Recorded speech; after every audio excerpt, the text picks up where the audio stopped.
Ce qui fait qu'à l'âge de 8 ans, j'ai commencé la cigarette. J'ai commencé, ensuite, j'avais une dizaine d'années à peu près, j'ai commencé à boire de l'alcool. J'ai fait cette prière, je dis guéris-moi. J'avais un lumbago, une sciatique, tu vois, Ouais. donc c'est un mal dans le dos, en bas du dos, au niveau des lombaires, etc. Et puis ça descend dans la jambe, tu vois. Et là, je commence à prier pour qu'ils reçoivent l'esprit. Et là, les femmes, toutes les femmes, elles tombent. Que j'ai des paroles de connaissance, des paroles tu vois, de la Hmm. prophétie. Je prophétise sur les gens.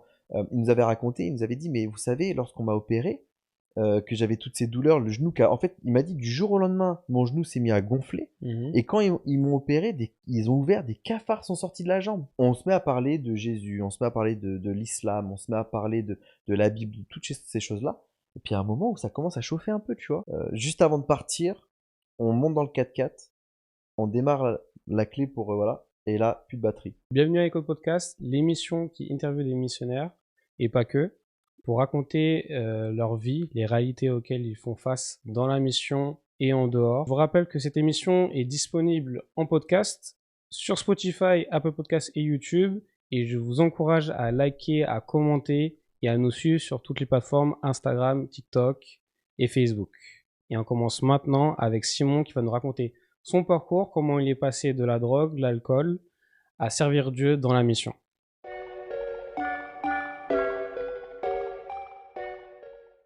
Bonjour Simon, Eh, salut Teddy, comment tu vas? ça va et toi? Ça va, ça va. Salut les internautes, j'espère que vous allez bien aussi. On va bien. Merci à vous d'être présents et on va commencer maintenant avec Simon. Est-ce que tu peux nous raconter un peu notamment comment tu as vécu, en fait, comment tu es venu à la foi, ta conversion, dans quel contexte tu as vécu? Ouais, avec plaisir. Alors moi, je suis né dans une famille chrétienne. Mon père est pasteur d'une église. Et donc lui, avec ma maman, ils ont toujours essayé de m'inculquer vraiment les valeurs de Christ, qui il était, ce qu'il avait fait, etc. Seulement, moi, ça m'a jamais vraiment intéressé. Très jeune, j'ai eu envie d'aller découvrir un peu le monde qui m'entourait. Et puis bah du coup, très Mm. vite, j'ai commencé à déborder, à faire un peu n'importe quoi. Ce qui fait qu'à l'âge de 8 ans, j'ai commencé la cigarette. J'ai commencé, ensuite, j'avais une dizaine d'années à peu près, j'ai commencé à boire de l'alcool. À D'accord. 14 ans, j'ai commencé à fumer le shit, etc. Et puis après, il y a aussi les conquêtes féminines, etc. Tout ça. Ça a été un moment, des fois, qui était un peu compliqué, où j'avais comme un masque. Parce que Ok. quand je rentrais à la maison, j'étais avec ma famille chrétienne. Donc Mhm. j'agissais des fois un peu comme un chrétien, bah, pour pas qu'ils découvrent ce que je faisais, vu que j'étais jeune, tu Ouais. vois. Et en même temps, bah, dès que je sortais, j'étais plus la même personne. Euh, c- donc du coup, voilà, je menais cette vie-là et j'allais à chaque fois de pire en pire. Ouais. Après, j'ai commencé à prendre de la drogue dure. Après, j'en vendais. Puis ça allait toujours de pire en pire, quoi. Ouais. Et ta famille, ils ont vécu comment tout ça, tous ces moments où... Enfin, ils savaient tout ce que tu faisais ou pas du tout? Alors, bon, je pense qu'ils sont pas idiots, hein. Nos Ouais. parents, même si des fois on dit oui, mon père ou ma mère, ils savent pas ce que je vis, c'est pas la même époque, ils sont franchement pas idiots. Il y a eu des fois où franchement je rasais les murs parce que j'étais alcoolisé, tu vois. Pourtant j'étais Mhm. gamin. Mais je pense qu'ils se doutaient très bien de ce qui se passait. Je me rappellerai toujours, je pense, de cette prière que ma mère a faite quand la deuxième fois où je suis parti en mission et que l'église m'a envoyé. Mhm. Ma mère a prié pour moi parce que je partais normalement sur un temps plus long. Et ma mère, quand elle a prié, elle a dit Seigneur, j'ai tellement pleuré euh, pour mon fils lorsqu'il n'était pas à toi. Et en fait, ça m'a montré aussi à quel point elle a prié pour moi, ouais, justement, quand j'étais loin de Dieu, en fait. Tu vois, et Ouais. c'est des fois des choses qu'on ne voit pas. Et moi, je suis convaincu, même aujourd'hui, que les prières de mes parents m'ont gardé de certaines Mhm. bricoles. Tu vois. Puis elle disait même dans sa prière, elle disait mais aujourd'hui, Seigneur, je pleure de joie parce D'accord. que je l'envoie en mission, il part en mission pour toi, tu vois. C'est beau. Mais ça montre aussi qu'en fait, ma mère, elle pleurait dans la chambre sans rien dire à personne, elle le montrait pas, mais elle savait très bien ce qui se passait, Mhm. Ouais. tu vois. Après, mes Et, frères et sœurs, je pense aussi qu'ils devaient se douter un petit peu, ils sont pas idiots, quoi. et à l'époque, tu savais un peu ce qui te poussait à faire ces choses? Il y avait un mal-être, il y avait quelque chose. Aujourd'hui, peut-être tu Euh, comprends mieux, peut-être. un mal-être, oui, peut-être, je sais pas. C'est une très bonne question. Déjà, j'avais envie d'être un peu comme les autres. J'avais envie, tu sais, le fait que tu es dans une famille chrétienne. Ma famille, en plus, ils venaient très souvent me dire, bah, il faut pas faire ci, il faut pas faire ça. Donc, en Mhm. fait, des fois, même moi qui est un gars extraverti, j'avais l'impression d'être comme dans une prison. Ouais, Tu sais, je comprenais même pas, moi, pourquoi tous mes copains pouvaient aller dormir chez un copain et moi, je pouvais pas, d'accord. tu vois. On me disait, bah non, bah on veut pas pour te protéger ou parce que voilà. Et moi, des fois, je me disais, bah mince, pourquoi, tu vois. Mmh. Aujourd'hui, je comprends des fois mieux pourquoi. Ouais. Il y avait Aujourd'hui, aussi cette envie de liberté, mais sûrement voilà, quand c'est t'es ça, jeune, c'est que que tout. j'avais cette envie de liberté-là, et du coup, peut-être que ça me frustrait un petit peu, et j'avais envie d'être un peu comme tout le monde, tu Mmh. vois. Sauf que du coup, je suis parti d'un extrême à un autre, mais complet. D'accord. Et j'étais aussi à la recherche un peu de plaisir. Le plaisir, j'aimais ça. Même Mmh. étant jeune, les jeux vidéo, tout ça. Tu sais, j'avais cette recherche quand même de plaisir qui était là, Ouais, tu vois. Donc je pense que c'est ça aussi qui m'a poussé à faire, à partir en vrille autant, quoi. d'accord. Et à 16 ans, du coup, tu abandonnes l'école. Ouais, Euh, Qu'est-ce qui s'est passé? Tu peux nous raconter? ouais, ouais. Euh, en fait, j'ai fait une école en alternance, Lafort. J'étais en Mmh. électricité et ça se passait très bien, hein. Mais en fait, je suis tombé beaucoup plus souvent dans l'alcool déjà, et dans les soirées, et dans le shit, et dans tout ce qui va avec, quoi. Et bah, en fait, simplement, l'école m'ennuyait. Ouais. Et vu que je me couchais tard, avec tout ce qui suivait, bah, en fait, je me levais plus pour aller à l'école. Par contre, je me Ok. levais quand même pour aller au travail. Et mon employeur était super sympa parce que même si normalement tu sais j'ai un contrat à respecter, Ouais. et là même si je respectais pas le contrat, le fait que j'allais pas à l'école, ou alors j'y allais le matin et vas-y après je partais, je faisais mes affaires, quoi, tu vois. Mmh. Ben malgré tout l'employeur m'a toujours payé mon dû alors que pourtant je le méritais pas forcément. Ok. Mais bon, à côté de ça, je bossais sur chantier, sur Paris et dans d'autres coins, et je faisais mon boulot comme il fallait malgré mon jeune âge. Mais après je suis passé en conseil de discipline Ouais. à la FORP, et ils m'ont dit, ben, soit tu restes avec nous, par contre, t'es présent et tu fais des efforts, soit Mmh. tu pars. Et ben, j'ai pas eu besoin de réfléchir longtemps pour Ouais. me dire, ouais, je vais partir. D'accord. La drogue, elle prend déjà une grosse place déjà dans ta vie à ce Ouais, ouais, moment-là. ouais. Déjà, ça a commencé à prendre une place dans ma vie. Puis même après, par la suite, dès que j'ai quitté la FORP, j'ai travaillé, je me rappelle, au cinéma, où j'étais agent d'accueil, si tu veux. Mmh. Et c'est pareil, il y avait des fois où j'arrivais, j'étais complètement défoncé au travail. D'accord. J'avais une pause de 1 heure, j'avais des copains qui habitaient à côté, j'allais les voir, on se fumait un gros pétard, et puis j'arrivais, Mmh. j'avais les yeux dans un état. Ah. La terre entière savait qu'il y avait il y Il avait y quelque avait chose qui quelque se chose. passait, quoi. Ah ouais. Ouais. Mais Donc, dans tout ça, à ce moment-là, tu penses à Dieu parce que t'as eu des petites notions quand même, petit avec tes parents. Mais dans tout ça, où t'étais dans la drogue, dans l'alcool, dans les fêtes, les soirées, tu pensais à Dieu, t'avais cette conscience, cette culpabilité peut-être, ou autre? euh, alors, quand on me parlait de Dieu et de l'Église, quand on m'en parlait, je voulais pas en entendre parler. Ok. C'était pas quelque chose, moi, qui me... Au contraire, même j'étais très réticent à ça, et même en dehors de ça, quand j'étais en dehors de la maison, si on me parlait de Dieu ou de l'église, j'envoyais bouler les gens, Hmm. mais complètement. Ça m'intéressait pas du tout. Je pense que, vu que mes parents, en fait, quand j'étais jeune, mes parents m'en ont tellement parlé, Ouais. mais c'est bien, tu veux. Au contraire, moi, aujourd'hui, je remercie mes parents de m'en avoir parlé, tu vois, aujourd'hui que je me suis converti, que j'ai compris qui était Christ et que j'ai décidé de le suivre. Mais à l'époque, ça me bassinait, Hmm. tu vois. Et comme je te dis, pour moi, j'avais même l'impression que j'étais pas dans une famille normale. Ouais. Donc du coup, ben moi, ça me saoulait. Et dès que j'en entendais à l'extérieur, j'envoyais bouler les gens, mais complètement. Mais ça m'est arrivé quand même quelques fois. Je me rappelle d'une fois où je fumais ma cigarette dehors, j'étais devant chez mes parents, et j'ai levé les yeux au ciel, et j'avais besoin d'un changement dans ma vie. Hmm. Et tu sais, j'avais ce masque qui était là, même après, au fur et à mesure, même auprès de certains amis, Ouais. etc. Tu sais, tu joues un peu avec les gens, etc. Et malgré tout, je me sentais seul en moi. Il y Ouais. avait un vide Il y avait qui cette est... solitude. Ouais, et puis un vide incompréhensible. Hmm. Tous les plaisirs que j'avais, que je vivais, que ce soit avec la drogue, avec les filles, avec les amis, toutes les soirées, avec l'argent que j'avais dans les poches, etc. En fait, rien ne me comblait. Et il y a eu un jour où je me rappelle, je fumais devant chez mes parents, et j'ai levé les yeux au ciel comme ça, et j'ai dit, mais ben, si t'existes vraiment, ben, fais que ça change, quoi. Hmm. Tu vois. Donc je pense que j'avais quand même une certaine connaissance un peu. Ouais. J'avais une petite foi qui était là quand même. Moi, par exemple, même étant jeune, les films, j'adore ça. J'aime énormément regarder des films, mais tout ce Hmm. qui était des films liés avec des démons, je ne supportais pas. Ouais. Parce qu'en fait, ça, pour moi, il y avait une réalité qui était vraie, tu vois, donc que mon père m'avait inculqué. Donc dès qu'on parlait de démons, Hmm. je voulais pas Ouais, voir ce t'avais genre de film. conscience du spirituel quand Ouais, même à cet âge-là. ouais, ouais, Mais du coup, suite en plus, tu fais cette prière, quelques années après ou quelques mois, tu fais un rêve, c'est ouais, ça? Par rapport à une soirée, oui, on nous racontait. ouais. Donc j'ai fait un rêve où j'étais dans une soirée avec plein de copains. C'était Ouais. une free party, hein, c'était une rave party, donc t'as les grands Hmm. murs d'enceinte, etc. Ouais, Et, trop cool. euh, et je me rappelle que quand je me suis réveillé de ce rêve, à l'époque je vivais avec ma sœur en appartement, et Mhm. j'avais raconté ce rêve-là à ma grande sœur. Je lui ai dit, tiens, c'est Mhm. bizarre, j'ai rêvé de ça, ça, ça, ça. Mais tu sais, sur le moment, tu prends pas au sérieux. Ouais, Tu vois, parce que tu te dis, mais c'est bizarre, j'ai vu telle personne, j'ai vu ça, j'ai ouais, vu c'est un ça. rêve lambda Ouais, comme c'est les autres, quoi. ça, c'est ça. Et, euh, et puis bah peut-être 2, 3 semaines après, la soirée elle arrive. Et là, pendant la soirée, au début, je vois il y a des petites choses que je remarque qui ressemblent. Hmm. Je dis bon, ok.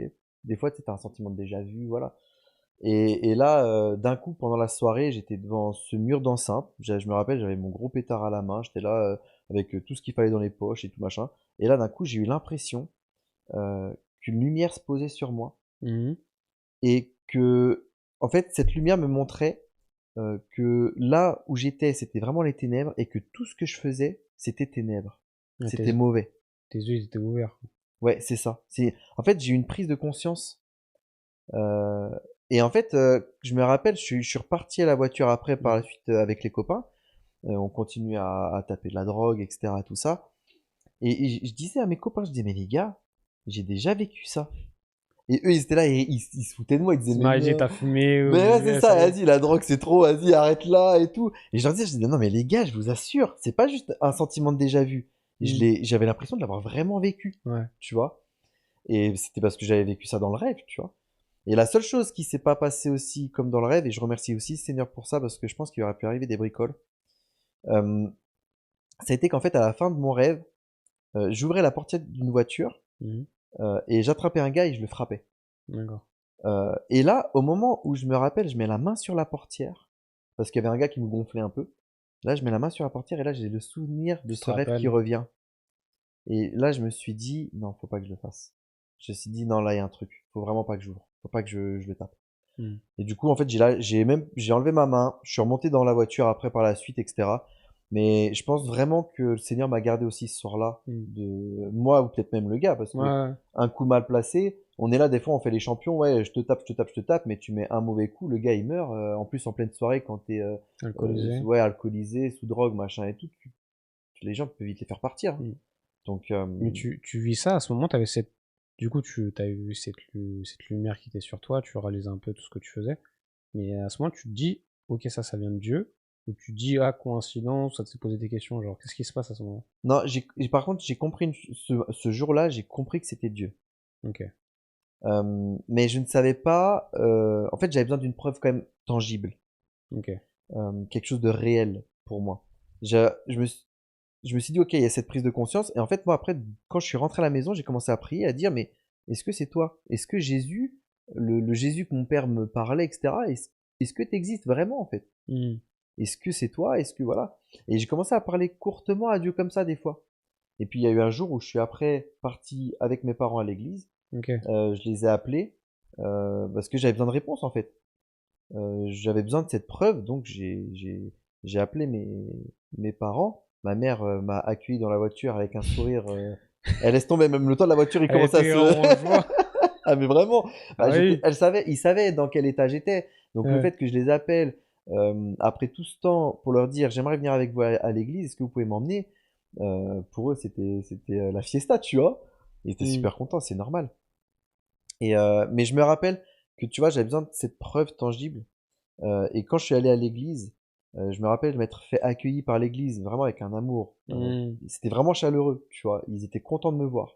Ouais. Puis après, la réunion a commencé. Il y a eu la louange avec les instruments qu'on commençait à jouer, les gens qui ont commencé à chanter, etc. Hmm. Et là, j'ai dit à Dieu, j'ai dit, Jésus, si tu existes et si tu es Dieu, je veux que tu me guérisses. Ok. Et j'avais besoin de cette preuve pour moi, tu vois, c'était Ouais. important. Ouais, t'as commencé à défier Dieu, Ouais, dire vraiment, quoi. et tu sais, enfin, là, moi, j'ai eu du bol parce que j'ai quand même défié Dieu. J'ai défié celui qui est le créateur de toute chose. Il m'a même créé moi, tu vois. Aujourd'hui, je m'en rends compte. C'est pas n'importe qui. Bah oui, c'est ça. Mais Eh. c'est là que tu vois le Dieu gracieux quand même, tu vois. Complètement. Parce que clairement, bah, tu leur donnes des choses, tu vois, tu te défies. Ouais. Normalement, Dieu, s'il veut, il fait rien du tout. Ouais. Mais dans sa grâce, il répond Exactement. et il fait bien plus que qu'on demande Ah, mais carrément. ouais, Quoi. complètement. Oh, et puis il aurait pu m'écraser. Carrément. Il est Dieu. Mm. Il a tout créé. Il doit rien à personne. Quoi. Mais quoi, complètement. Il a pas d'allégeance. Il a aucune allégeance, tu vois. Mais du coup, il a quand même été ce Dieu de grâce. Et je me rappelle, j'ai senti un feu venir dans mes jambes, remonter. Et en fait, à l'époque, quand je lui ai dit à Jésus que j'ai fait cette prière, je dis guéris-moi. J'avais un labago, une sciatique, tu vois. Donc c'est un mal dans le dos, en bas du dos. J'avais mal comme ça. Au niveau des lombaires, ouais. Pardon? Au niveau des lombaires? Ouais, c'est ça, au niveau des lombaires, etc. Puis ça descend dans la jambe, tu vois. Et je lui ai dit, bah, je veux que tu me guérisses. Mais en fait, pour moi, cette preuve Jésus était vivant, tu vois, et que c'était bien lui qui était Dieu. Et là, j'ai senti ce feu venir dans mes jambes, remonter, et là, guéri instantanément, tu vois. Et il y avait des choses que je faisais, que je pouvais plus faire pendant plusieurs mois, depuis que j'avais commencé à avoir ce mal de dos, et que j'ai pu recommencer à faire. Aujourd'hui, tu vois, je travaille dans le travail public, il y a des poids que je peux soulever que je pourrais pas soulever avec un mal de dos. Ouais. C'est sûr. Et donc pour moi, ça a été vraiment une preuve que Jésus, par contre, était Dieu. Et par la suite, quand j'ai commencé à le suivre, simplement, j'ai senti ce vide en moi commencer à se remplir. Il y avait une suffisance qui était là. Tu vois, j'avais plus besoin d'aller forcément à droite, à gauche. J'avais cette suffisance qui était là. Ouais, t'étais comblé, enfin, tout était bon en fait. T'es Ouais, en paix, tu ressentais la présence de Dieu et c'est bien exactement. quoi. Exactement. Ok. Et tu continues du coup à avancer avec Dieu, mais il y a une fille qui revient dans ta vie. Ouais, Et ouais, là, c'est la chute, la exactement. rechute. Euh, c'est vrai que je marchais avec Dieu, j'étais comblé, je vivais des choses merveilleuses, etc. Et puis j'avais eu cette réponse que Jésus était Dieu, si tu veux. Donc Ouais, voilà, Jésus t'avais eu Seigneur, ta preuve quoi. voilà, Jésus Seigneur se présente à moi, tu Mm. vois. Mais c'est vrai qu'il y a le passé qui m'a rattrapé avec cette Mm. fille. Et bah, de fil en aiguille, ben, très vite, je suis retombé dans le péché. Et j'ai arrêté de venir à l'église, j'ai arrêté de fréquenter les autres chrétiens, j'ai arrêté de chanter, de prier, de tout ça, tu vois. Et c'est là même qu'on peut voir à quel point des fois le diable peut être fin. Il peut faire les choses de manière un peu fine. Euh, Subtil. ouais, exactement, vraiment subtil, de manière subtile. Parce que ça a commencé par des amis que je revois. Puis cette fille qui revient dans ma vie. Tu sais, des fois, tu vas pas être forcément alarmé sur certaines choses, mais Mm. par la suite, tu vas voir que tu vas te dire, bah, allez, cette fille-là, elle me plaît, allez, je vais passer juste une soirée avec elle, et avec d'autres amis, on va être bien, on est content. Puis allez, je me bois juste une bière.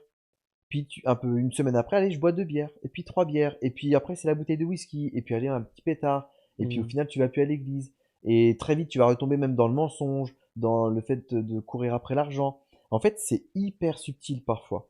Ouais. Et moi, pour moi, ça a été tellement loin à la fin que même quand je me rappelle, je roulais en ville avec ma voiture, j'avais même des fois des idées de suicide qui venaient. Ouais. J'entendais des voix, des fois, qui venaient, qui me disaient, mais Simon, au prochain virage, t'arrêtes pas. Je roulais à plus de 100 km/h à Mantes, tu vois. Et des trucs qui me disaient, mais ouais, t'arrêtes pas au prochain virage, Et tourne pas. c'est là que tu vois vraiment que et c'est souvent après que tu vois tu décides par exemple tu te repens tu décides de suivre Jésus que le diable là vraiment là il se révèle il vient en mode bah, non je veux pas que Ouais, tu viennes à Jésus quoi. ouais, Et comme complètement. par hasard à ce moment-là tous tes trucs qui reviennent t'as tout un tas de problèmes Ouais. mais tout le temps souvent. Ah bah, il veut nous avoir dans son camp, hein. Ouais. Il sait où il va, il veut nous emmener avec, hein. Mm. Donc, mais tu vois, je suis quand même reconnaissant envers le Seigneur d'avoir vécu ce moment. Ça a duré environ 8 mois. Mais je suis hyper reconnaissant, même si c'était franchement pas simple, parce que bah, à la fin, j'avais même des angoisses, etc., tu vois. Ouais. Mais je suis vraiment reconnaissant parce que là, je me suis rendu compte que j'avais besoin de Jésus pour être sauvé. Mm. Sauvé de ce que je vivais, mais je repensais à ce que je vivais quand j'étais... Parce que je me ressentais vide de nouveau en moi, Mm. Ouais t'as tu vois. ce sentiment qui revenait quoi. Ouais, exactement. Et là, je me suis dit, non, j'ai besoin de Jésus pour être comblé dans ma vie, intérieurement, dans cette vie spirituelle. Et ce qui est beau, Mm. c'est que, tu vois, en gros, en un an, j'ai eu cette rencontre de Jésus Seigneur. Mm. Puis, il m'est arrivé tout ça. Alors, certains vont dire, ouais, bah, c'est pas bien, il a rétrogradé ou je sais pas quoi. Mais en fait, cette expérience-là, moi, m'a permis de me rendre compte que j'avais besoin de Jésus pour être sauvé. Mm. Besoin d'un sauveur. Exactement. Amen. Ah man, c'est incroyable. Mais du coup, tu fais ce concert-là dans ta vie, t'as besoin de ce concert, donc tu reviens à l'église. Ouais. Et cette fille, elle est toujours avec toi à ce moment-là ou Ah vous oui. l'avez? Au Ok. début, je me rappelle, elle était venue une fois à l'église, euh, et on était ensemble et tout. Mais en fait, très vite, quand j'ai vu que nos chemins n'étaient pas les mêmes, j'ai préféré séparer. Ok. Bah forcément, c'était une jeune qui voulait profiter de la vie, Hmm. qui voulait s'amuser, etc. Tout ça, et qui voulait aussi bâtir des choses après, mais pas sur le moment. Il y avait Ouais. beaucoup de choses en fait qui commençaient à nous éloigner. Moi, j'avais en tête Dieu constamment, et elle, c'était la soirée Ouais. constamment, tu Et vois. ça a été dur pour toi ou pas? Sincèrement, non. Ouais. C'est peut-être. Bah après, personnellement, au niveau des filles, même de toutes les filles Il y a avec qui déjà eu le processus déjà dans ta tête une fois que ouais, c'était. j'étais un peu un crevard à l'époque. Toutes Hmm. les filles avec qui j'ai été, il y en a eu aucune avec qui j'avais été amoureux. Ouais. En fait, je m'en foutais un peu à l'époque. Si elles étaient là, j'étais content. Si elles étaient pas là, je m'en foutais un peu. Ouais. Et moi, tout ce qui m'intéressait, c'était d'aller au lit avec elles, si tu veux. Et d'avoir une copine. Oui, c'était agréable d'avoir de la douceur, etc. Mais Hmm. en fait, au fond de moi, franchement, j'étais pas amoureux. J'avais pas plus de sentiments que ça.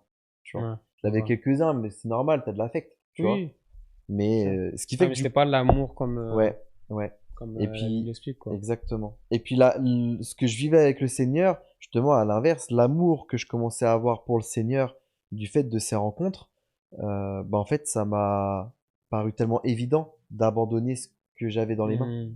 pour lui, tu vois, pour le connaître, pour le poursuivre lui, tu vois. Ouais. Donc, il y a des choses qui ont été simples à arrêter, simples à stopper, que ça a été même du jour au lendemain. Ouais. Il y a eu d'autres choses, par contre, qui ont pris plus de temps. Ok. Et ça, je pense que c'est comme tout, comme pour tout le monde, hein. Ouais, il y a des choses sur lesquelles bah, on arrive à enlever rapidement, et après des choses où Dieu Ouais, travaille plus. ouais, Et pour toi, si c'était l'alcool et la drogue qui ont mis un peu plus de temps, je serais que tu fasses une rencontre. ouais, On a prié pour toi. Hein. exactement. Il y a eu la femme d'un pasteur qui était venu bah, avec son mari hein, à l'église, hein. Je me rappelle, c'était un dimanche après-midi, ils étaient là, et ils avaient enseigné, etc. Je pourrais franchement pas te dire ce qu'ils avaient dit. Ouais, Je me rappelle pas de encore tout trop long. ça. Mais je me rappelle que... ah si, ils avaient parlé de la peur. C'est bon, La je me peur. rappelle. Ils avaient parlé de la peur. Et à un moment, ils ont fait un appel à la fin, et je me rappelle, je m'étais avancé. Et en fait, j'ai parlé de la drogue à son épouse, etc., de la drogue et de tout ce que j'avais comme addiction. Et elle a prié simplement pour moi. Et je venais de revenir à Christ depuis peu, hein. Et là, en fait, quand elle a prié pour moi, je sais pas ce qui s'est passé. En fait, je suis retourné à ma place et là, je me suis mis à pleurer. Hmm. Mais comme un bébé. Ouais. En plus, à la base, moi, je suis un gars, j'aime pas du tout pleurer en public. Oui. Dieu, il a trop d'humour parce Mais qu'aujourd'hui, quand je prêche, je pleure en public. je confirme. Je confirme sur Internet. Il pleure très souvent. Mais tu sais que c'est fou parce que je suis comme toi, tu vois. Même moi, j'aime pas pleurer en public, tu vois. Et je pense sûrement aussi la plupart des gars. Mais Dieu, devant Dieu, des fois, sur certaines situations, il te rend tellement faible. Ouais, En fait, quand tu es devant sa grandeur, sa puissance et même juste son amour et sa bonté envers toi, en fait, tu enlèves toutes les barrières, tu vois, ouais, tu enlèves tous les obstacles, tu enlèves tous les boucliers. ouais, Et ben, en fait, là, tu es vulnérable et ben, il y a tout qui ouais. ressort, quoi, tu vois. Ouais, et puis il y a le paraître aussi, tu sais. Ouais. Pour nous, les gars, tu vois, en plus, on a quand même de l'orgueil, on a de l'ego, Ouais, c'est un on est peu plus fier, fort, ouais. etc. T'as vachement ce paraître, mais justement, devant le Seigneur, Ah, et tout ce Bristow. paraître, il s'en va. Et Bristow. Ouais, tout ce paraître, il s'en va. Mais en tout cas, je m'étais mis à pleurer ce jour-là. Et par la suite, je me rappelle, j'avais été à un anniversaire dans ma famille, j'avais bu un Mhm. petit peu de clairette, tu vois. Ouais. Et la clairette m'a même dégoûté, tu vois. Et pareil, la cocaïne, fini. Du Mhm. jour au lendemain, j'ai même plus envie. Tu vois, alors que j'en prenais tous les jours, tu vois. Ouais. Là, plus envie. Et je faisais 50 kilos tout mouillé, hein, tellement Mhm. j'en prenais. Mais là, plus envie. L'alcool, pareil, fini complètement. Mais la cocaïne, en plus, c'est fort parce qu'une fois que t'es dedans, enfin, quand t'es dépendant, sur Euh, c'est chaud pour te ah contrôler, ouais? tu vois, jusqu'à Ah ouais, ouais, t'en ouais. gratter le Ah, sang, mais quoi. c'était dès le matin, je me réveillais, la première chose que je faisais, c'était ça. Mhm. Première chose. Même avant d'aller au travail, même avant de prendre le café, n'importe quoi, je prenais Un un petit rail. rail. Ah ouais. Et ça te rend dépendant, mais au point que des fois, t'en manges pas. C'est même pour Mhm. ça que la plupart des gens, après, par la suite, ils sont là, ils pèsent 40 kilos ou même moins. Ouais. Mais c'est parce qu'en fait, la drogue, même, te pousse à ne plus manger juste pour ça, tu vois. Mhm. Et puis ça, ça te prend une place dans ta tête qui est Ouais. énorme. Ça devient un besoin Ah primaire. ouais, En fait, dans ça ma tête, le corps, t'engourdit. il demande vraiment Ah que ouais, ça, en fait. ça t'engourdit le cerveau, Ouais. franchement. Donc, ouais. Mais en tout cas, j'ai été libre de ça Ouais. et je remercie vraiment le Seigneur. Amen. Et du coup, en fait, tu passes 2 ans, du coup, Oui, bah, dans cette nouvelle relation avec Dieu, tu t'engages avec Dieu, et tu reçois ton appel, et ouais, puis tu apprends à redécouvrir qui est Dieu. ouais, Mm. exactement. Ouais, je réapprends sur la personne de Dieu parce que bah forcément je refréquentais des chrétiens, je refréquentais l'église, donc il y avait les enseignements, il y avait les temps de louange, etc. Donc j'apprenais un peu plus sur qui était Dieu. Mon cœur était de nouveau plein d'un amour incroyable et j'en Mm. parlais à tout le monde. Je me rappelle, tu me trouvais tout le temps dehors, Ouais, dans je travaillais à Franprix à l'époque. Ben, dès que j'avais une occasion, bam, je parlais de Jésus et je disais mais Jésus m'a transformé, tu vois. Et je parlais de Jésus, comment, de sa bonté en fait, de sa grâce, tu vois. Et ouais, je reçois mon appel. Il y avait un jour où je me rappelle, c'était un dimanche matin à l'église et j'ai dit à Dieu comme ça, j'ai dit mais Seigneur, toi t'as fait tellement pour moi. euh, Maintenant, qu'est-ce que moi je peux faire pour toi? mm. Et là, j'ai le Seigneur qui m'a parlé, mais j'ai eu une vision. Au début, quand j'ai reçu la vision, j'avais compris que j'étais un évangéliste. Et puis Mm. beaucoup de gens autour de moi disaient que j'étais un évangéliste, que j'avais un appel D'accord. d'évangéliste. Seulement, c'est aujourd'hui avec le temps où je comprends que l'appel même tout autre, que c'est pas seulement d'être un évangéliste, mais c'est même un appel apostolique. Mhm. Euh, mais bon, après, il y a des fois, ça se peaufine avec le temps quand tu reçois des choses du Ouais, Seigneur, bien sûr. parce que tu as aussi des fois besoin de travailler ton caractère. Le Seigneur, il vient, il nous façonne, hein, tu vois. Mm. Et il y a des fois, il y a des choses qu'on n'est pas prêt à entendre. Tu vois, on est franchement pas prêt parce que l'orgueil pourrait même nous faire chuter, hein. Mm. Mais ouais, ça a été vraiment l'appel que j'ai reçu du Seigneur. Euh, et je vous encourage à tous ceux qui nous écoutent, si jamais vous ne savez pas quel est votre appel, dites simplement ce que j'ai dit au Seigneur. Ben Seigneur, oui, toi t'as fait beaucoup pour moi, tu m'as Mm. sauvé, t'as été à la croix, tu m'as donné le salut, t'es mon Seigneur, ben maintenant qu'est-ce que moi je peux faire pour toi? Et attendez simplement que le Mm. Seigneur vous réponde. Ça peut arriver tout de suite comme moi, c'est venu par une vision, mais Ouais. après ça peut venir au travers par exemple d'un rêve, ça peut venir au travers aussi d'éléments de la Bible, quand vous lisez de Mhm. la parole, que le Seigneur vous parle particulièrement. Franchement, faites-le. Parce que ça, c'est une aventure. C'est une aventure avec Dieu. Ah ouais, non, c'est vrai, hein. C'est vrai, après, moi, ce frère a ajouté par rapport à ce qu'a dit Simon, c'est que faut demander simplement, mais il faut pas se faire une matrice sur la demande de savoir quel est mon appel, parce que on a Oui, tellement vécu et tellement vu oui, à quel point on peut se stresser et se dire ouais, j'ai pas reçu mon appel, je sais pas ce que je dois faire. La Bible a dit clairement que déjà tu as déjà ce ministère de réconciliation et que ton appel, que tous les disciples auxquels sont appelés, c'est de faire des disciples, oui, c'est communiquer l'amour, c'est aimer son prochain. Et c'est déjà un très gros boulot. oui. Donc c'est vrai, faut demander simplement à Dieu et Dieu répond. Mais vrai, ne vous stressez pas. Ne vous Oui. stressez pas et vous ne mettez pas une pression par rapport à ça. Vous avez déjà assez de boulot. C'est vrai en Non, mais plus. c'est vrai, Mais hein. non, mais t'as raison, c'est vrai. C'est Ouais. complètement vrai.